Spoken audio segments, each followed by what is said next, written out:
Hi, I'm Rory Cooper. I'm a content creator and producer.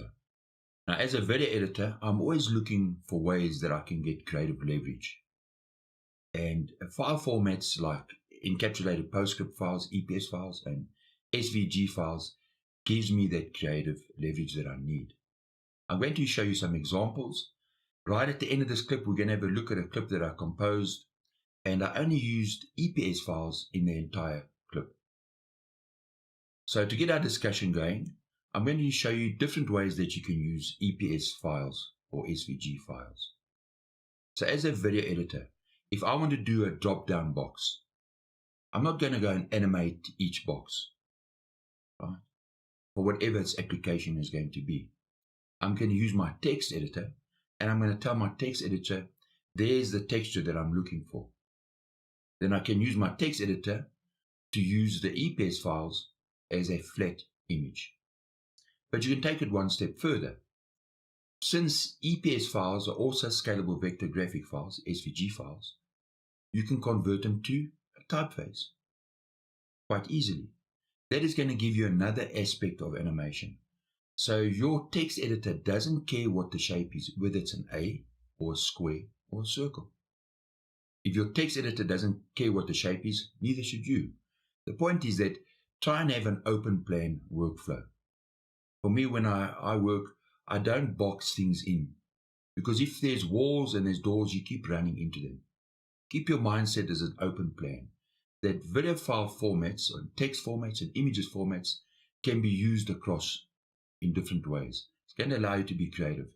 So it doesn't matter what that shape is. You're going to use your text editor to animate those shapes. Another way is that EPS files can be used quite effectively. Let's say you're doing work for an architect and he has a drawing. If you convert that drawing into an EPS file, since it has a beginning and an end, you can animate that drawing quite easily and effectively. Another way that an EPS file can be used, since it's a path file, let's just say I need a ribbon that's going to be floating around in 3D space.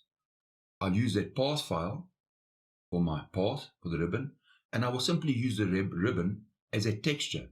So I'll give it a lot of space on its left and right, transparency value. I might save that file as a PNG.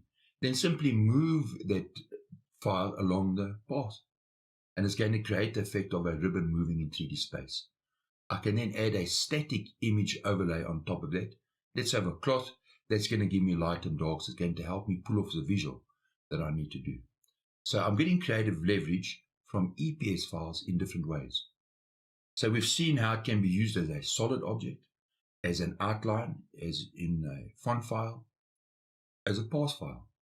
Now we can get creative leverage in another way.